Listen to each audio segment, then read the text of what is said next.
uNkulunkulu akakulonde uphile uphushe uphumelele uPastor uNingi. Okubalulekile ofanele ukuthi siyacela ukuthi yiba imember, yiba umnikeli kwi-channel. Inamba ungayisebenzisa ngoba nawe uyexhasa i-channel ngendlela oyexhasa ngayo. Qikelela ukuthi inamba awungifoneli ngayo ungakashayi u9. Uqala ukufona uma iseshayile u9 ekseni kuya ku5 ntambama bese uyagcina ukufona. Uzofona kusuka kuMsombuluko kugcine kuFriday. Ngomgqibelo yekela ukungifonela, ngoSunday ungangifonela. Ikhathi lezi zokukhonza zokuthi siye enkonzweni ezokuthi siphumule kuNkulunkulu. Sibheka ke la uTeboho Joe Ramaphakela. Sawubona baba. Ngicela ngiphupheke bengipha isandla semfene ngabe bathini? Bamupha isandla semfene. So we know thina ngesizulu sithi makunento ebhedayo sithi ayikathi lesandla semfene-ke la. So la ke singakusho number 1 la uma bekuphaka isandla semfene kuwuphawu esingathatha njengolubi-ke kodwa kungaba ukuhle phela, it depends kuma cultures. So number 1 isikhathi esiningi nje uma uphupha umuntu kuwuphawu uma ekunika isandla semfene, ngoba lusho ukuthi ngenzeka ukhonjiswa lo muntu unokuzenzisa futhi angasakukhohlise. Ngakho-ke ungamkholo uma ekutshela okuthile noma ekuthembisa utho.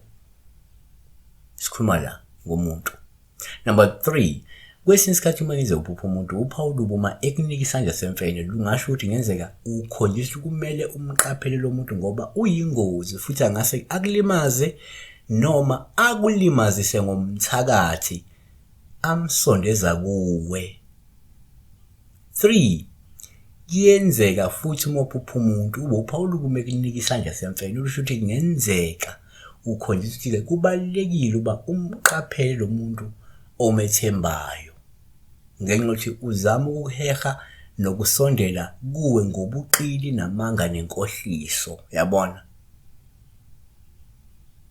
4, kwabanye uma uphupha umuntu kungaba uphawu olubi uma ekunikeza isandla semfene, ngasho ukuthi ngenzeka lo muntu angahle akunikeze usizo, yabo, kodwa hayi lolo olulindele noma ngendlela olulindele ngayo lolo sizo lolo, yabona. Noma uma kuwusizo lwemali kuzobe kuyimali engahlambulukile, kuyimali engafanele, yabona, noma engatholakala ngendlela efanele, yayibona. Noma uma ezokunika iseluleko, lo muntu lo ezokunika iseluleko esingesona esiqondile nesihle, uyayibona. Siyabonga-ke besibheka la uma umuntu ekunikeza isandla semfene, ngoba ngenzeka vele uzokunikeza iseluleko noma vele uyakhululeka kanti ukunika izeluleko ezingezinhle, iluleko ezimbi, uyabona. Siyabonga.